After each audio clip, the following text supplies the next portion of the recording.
Muy buenos días a todos. Qué bendición poder estar hoy otra vez aquí con ustedes, teniendo esta charla, aprendiendo juntos de la palabra de Dios. Le vamos a entregar este tiempo a Dios. Señor, te damos gracias por tus misericordias que son nuevas cada mañana, por esa gracia que nos das para ayudarnos en todo, Señor. Vemos tu mano a cada instante en nuestras vidas, en las vidas de nuestras familias, Señor. Te damos muchas gracias por todo eso. Te rogamos, Señor, mandes a tu Espíritu para que tu palabra se nos revele el día de hoy, Señor. Que hoy solo hablemos de lo que es la Biblia, Señor, y no nos distraigamos en otros temas. Te lo rogamos en el nombre de Jesús. Amén. Bueno, hoy vamos a hablar de un tema de suma importancia que se llama Dios también llama a los que éramos enemigos. Y es durísimo el tema, pero ahora que he estado estudiando sobre el tema, me doy cuenta que yo era un enemigo de Dios antes. Y la verdad es que aunque te ofendas, tú también eras un enemigo de Dios antes. Porque la Biblia lo dice. Santiago 4:4 dice lo siguiente: oh gente infiel, ¿no saben ustedes que ser amigos del mundo es ser enemigos de Dios? Cualquiera que decide ser amigo del mundo se vuelve enemigo de Dios. Un ejemplo de esto sería el que por ganarse un cliente o por caerle bien al cliente para que el cliente le compre más, en lugar de irse a su casa al finalizar el día de trabajo, pues se va a emborrachar con el cliente para echárselo en la bolsa. ¿Se está ganando un amigo? Sí, sí se está ganando un amigo aquí en la tierra, pero se está ganando a un enemigo que es el más fuerte de todos, que es Dios. Debemos de ser conscientes que a veces por caerle bien a todas las personas, le caemos mal al que debiera importarnos el caerle bien y el agradar, que es a Dios. Si perdemos su gracia y su misericordia, de nada nos sirve la vida, porque estaríamos realmente en una desgracia en nuestra vida. Veamos lo que le pasó a Job, que siendo una persona recta ante los ojos de Dios, pues Satanás le pidió permiso a Dios y humanamente le destruyó la vida. Y eso que era una persona recta ante los ojos de Dios. Después Dios le restituyó y ya sabemos la historia, pero en ese momento ha de haber sido muy duro para Job, extremadamente duro. O sea, uno no puede ni imaginarse lo que él vivió al perder absolutamente todo. Pero ¿qué puede pasarnos si nos volvemos enemigos de Dios? ¿Nos podrá pasar eso que le pasó a Job? O aún cosas peores. Debemos de ser muy cuidadosos y muy conscientes. Colosenses 1:21. Antes ustedes estaban alejados de Dios y su manera de pensar los hacía enemigos de Dios porque practicaban la maldad. Entonces, una de las formas de ser enemigo de Dios es practicando la maldad. ¿Cuándo practicamos la maldad? Cuando estamos pensando siempre en hacer algo malo, en pecar, en algo que no le agrada a Dios. El no tener misericordia con los demás, el no mostrar empatía por los demás. Pueden sufrir por los demás, que pueden estar sufriendo por mis actos. No preocuparse por los de su familia. Que Dios en su misericordia nos libre de llegar a este caso de que solo pensemos en practicar la maldad y nos convirtamos en enemigos de Dios. Romanos 5:10. Cuando éramos enemigos de Dios, Él hizo las paces con nosotros a través de la muerte de su Hijo. Con mayor razón, ahora que somos amigos de Dios, Él nos va a salvar por medio de la vida de Cristo. Entonces, como les dije al inicio, no hay duda de que éramos enemigos de Dios. Éramos enemigos de Dios. Eso se puede asegurar. ¿Por qué? Porque la Biblia lo dice. Pero aún ahí, cuando éramos enemigos de Él hizo las paces con nosotros. Ni siquiera nosotros la tuvimos que hacer con Él. Él en su misericordia llegó e hizo la paz con nosotros. Con mayor razón, ahora que somos amigos de Dios, dice, Él nos va a salvar por medio de la vida de Cristo. Ahora imagínense todas las bendiciones que Él nos puede dar. Y bendiciones de todo tipo, porque Él es el dueño del oro y la plata. De todo tipo nos puede bendecir. Romanos 5:11. Además, ahora nos alegramos por lo que Dios ha hecho, ya que tenemos amistad con Dios. a través de nuestro Señor Jesucristo. ¿Ahora qué somos? Ahora somos amigos de Dios. ¿Lo pudimos haber comprado eso? No, a Dios no se le puede comprar con nada para ser nuestro amigo. Él, en su misericordia, decidió ser nuestro amigo. No tenemos cómo agradecerle ni cómo pagarle el resto de nuestra vida. Y entremos, vamos a seguir con otro versículo, vamos a entrar a una historia de la Biblia. Primera de Corintios 1:27. Sino que Dios ha escogido lo necio del mundo para avergonzar a los sabios. Y Dios ha escogido lo débil del mundo para avergonzar a lo que es fuerte. También Dios ha escogido a lo vil y despreciado del mundo, lo que no es, para anular lo que es, para que nadie se jacte delante de Dios. Cuando a uno lo escoge Dios, no es porque uno sea muy capaz, no, es lo contrario. Es porque uno era un incapaz que Dios lo escogió a uno. Dios no escoge a lo que en el mundo se conoce como el pilas. No. Dios escoge, aquí dice, al necio, al débil, al vil y al despreciado. Y ese era yo. Así que nadie nos puede venir a decir si somos dignos o no somos dignos de estar hablando de la palabra de Dios o de estar sirviendo en algún ministerio de Dios. No, el único que nos puede volver dignos es Dios.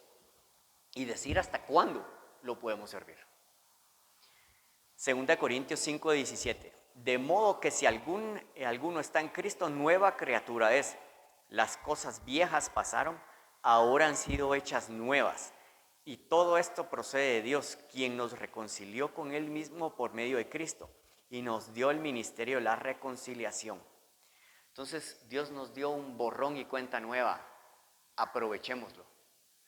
Los libros de la página nuestra, las páginas de nuestro libro en el cielo, ahorita están en blanco. Depende de nosotros cómo se van a escribir. ¿Vamos a volver a pecar? Por supuesto que vamos a volver a pecar, pero nos tendremos que volver a arrepentir. Y no nos debemos alejar del que nos tendió la mano cuando éramos enemigos de Él. Y ese se llama Dios. Debemos de ser agradecidos con Él. Hebreos 13:20. Y el Dios de paz, que resucitó de entre los muertos a Jesús nuestro Señor, el gran pastor de las ovejas, mediante la sangre del pacto eterno, los haga aptos en toda buena obra, para hacer su voluntad, obrando Él en nosotros lo que es agradable delante de Él mediante Jesucristo, a quien sea la gloria por los siglos de los siglos. Amén. Dice, quien nos hace aptos para toda buena obra. ¿Quién es? No, es Él, no somos nosotros. Yo no podría estar aquí hablándole si fuera por mí. Y pues, creo que nadie sobre esta tierra podría hablar sobre la Biblia si no fuera por la gracia de Dios. ¿Se recuerdan que en unos versículos anteriores leímos de que cuando éramos enemigos de Dios solo podíamos hacer cosas malas? Bueno, pero ahora no. Ahora por su gracia dice que podemos agradarle o hacer obras que le agraden a Él. Pero es por Él las pone en nosotros, el hacer esas obras que a Él le agraden. Él nos da la sabiduría para poderlo hacer, Él nos da de su gracia, de su conocimiento, de su inteligencia. Proverbios 3:6 dice, reconócele en todos tus caminos y Él enderezará tus sendas. Esto es hermoso porque se trata de que debemos de rendir nuestra voluntad. O sea, voy a emprender un negocio. Dios mío, si es tu voluntad, que se pueda emprender. Si no es tu voluntad, por favor, cierra todas las puertas. Dios mío, me voy a casar. Dios, por favor, que esta sea la mujer que tú tienes para mí. Si no es esta la mujer que tú tienes para mí, quítala de mi camino, por favor. O sea, debemos de reconocerle en todos nuestros caminos. Y entonces Él enderezará nuestras veredas. Nuestras sendas, dice esta versión, otra versión dice veredas. Él, no nosotros. Todo ese trecho malo que dejamos atrás nosotros y que yo me pongo al frente de todos ustedes, yo actué muy mal antes, pecando, pues ahora Dios endereza esos caminos y los vuelve rectos ante sus ojos, por su gracia. Él puede enderezar. ¿Tienes problemas en el matrimonio? Él puede enderezar tu matrimonio. ¿Te quedaste sin trabajo? Él te puede enderezar ese camino del trabajo y conseguirte uno nuevo. ¿Tienes problemas con tus hijos? Él puede enderezar a tus hijos. Es Él el que lo puede hacer. Todo es rendir nuestra voluntad a Él. Ahora comenzamos con la historia de Saulo, que pasa a ser Pablo. Dice en Hechos 9:1, Saulo, respirando todavía amenazas y muerte contra los discípulos del Señor, fue al sumo sacerdote. ¿A qué fue al sumo sacerdote Pablo? A pedirle cartas para poder perseguir a los seguidores de Cristo en otras ciudades. O sea, era tal su odio a los seguidores de Cristo que él los quería buscar por donde fuera, en todo el mundo de aquella época conocido. O sea, él no tenía límites en su odio hacia los seguidores de Cristo. Y aún así, Dios tuvo misericordia de él, como vamos a ver.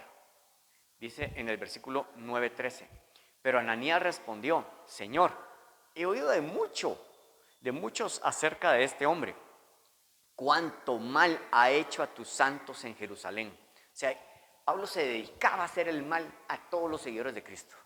Y aquí tiene autoridad de los principales sacerdotes para prender a todos los que invocan tu nombre. ¿Y esto por qué se lo dice Ananías al Señor? Porque el Señor le había pedido que fuera a visitar a Pablo. Y Ananías, como creo que yo y la mayoría de nosotros, le dio miedo y dijo, no hombre, ¿cómo voy a ir donde aquel? Si aquel lo que quiere es prenderme. Y ya sé que ha matado, pues, porque permitió que se matara a Felipe, a pedradas, ninguna muerte muy agradable, ¿verdad? Y ahora Dios quiere obrar en Pablo buenas obras. Miren lo que dice el 9:15. Pero el Señor le dijo, ve, porque Él es mi instrumento escogido. O sea, después de que Él perseguía a los seguidores de Cristo, Dios le llama instrumento escogido para llevar mi nombre en presencia de los gentiles, de los reyes y de los israelitas, porque yo le mostraré cuánto debe padecer por mi nombre.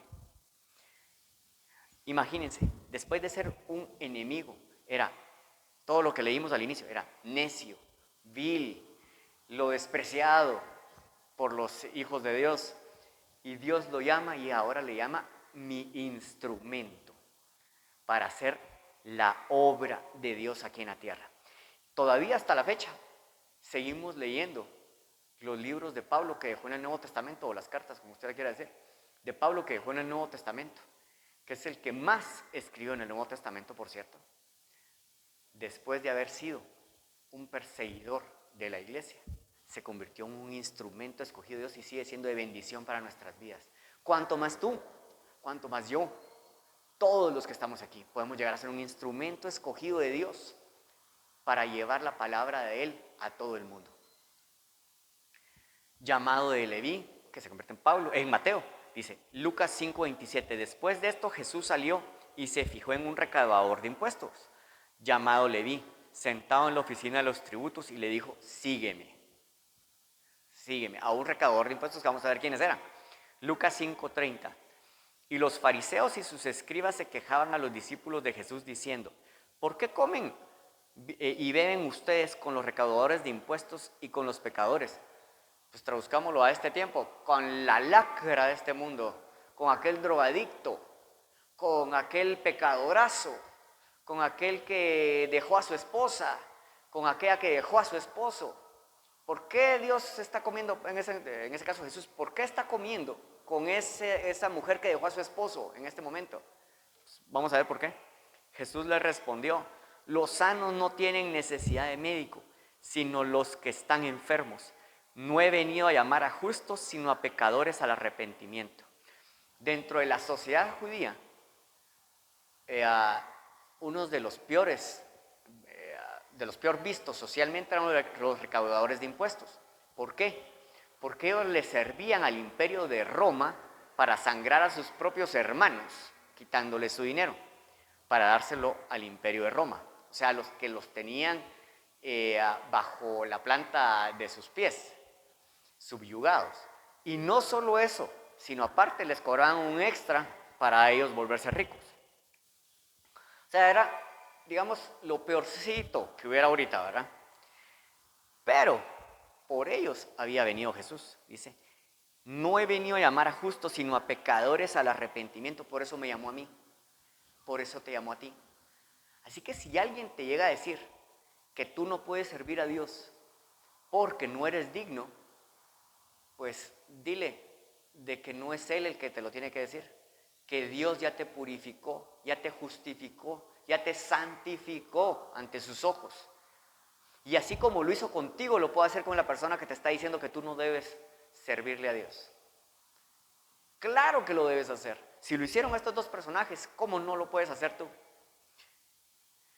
1 Corintios 6:11. Y esto aquí da como un dossier de pecados, en el cual si yo los dijera ahorita, que están en 1 Corintios 6:9, 6:10, o sea, antes de este versículo, tal vez algunos dirían bingo, antes que termine de decirlos.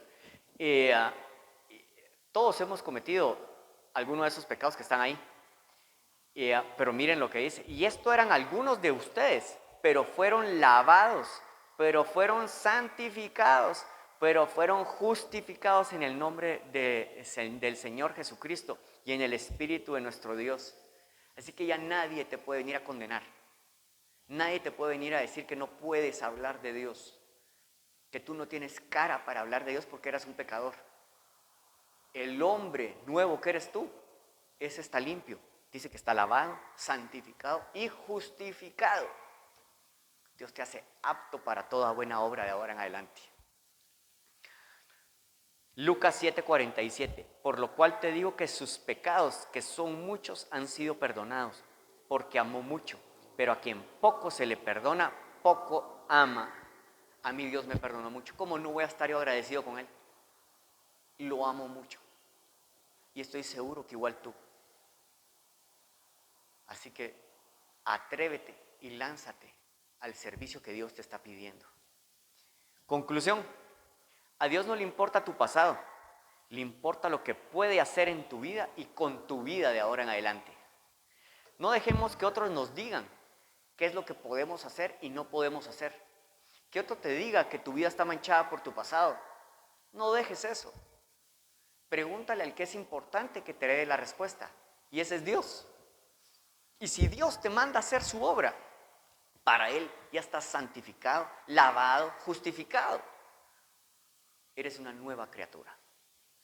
Bueno, vamos a orar para darle gracias a Dios por habernos limpiado, santificado y purificado. Y de ahora en adelante poderle servir. Señor, te damos gracias por tu gran misericordia en nuestra vida, Señor.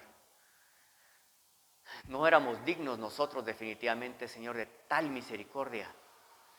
De esa gracia que tú nos muestras para ayudarnos, para darnos el oportuno socorro cuando lo necesitamos, Señor. De ahora en adelante te entregamos nuestra voluntad, Señor. Queremos hacer lo que tú quieres que hagamos en nuestra vida, Señor. Nos rendimos a ti y te clamamos, Señor, nos ayudes a nuestras familias. Manda ángeles, Señor, a proteger a nuestras familias, Señor. Te lo rogamos en el nombre de Jesús. Amén. Bueno, si es voluntad de Dios, nos vemos la próxima semana y que Dios los bendiga esta semana. Nos vemos, adiós.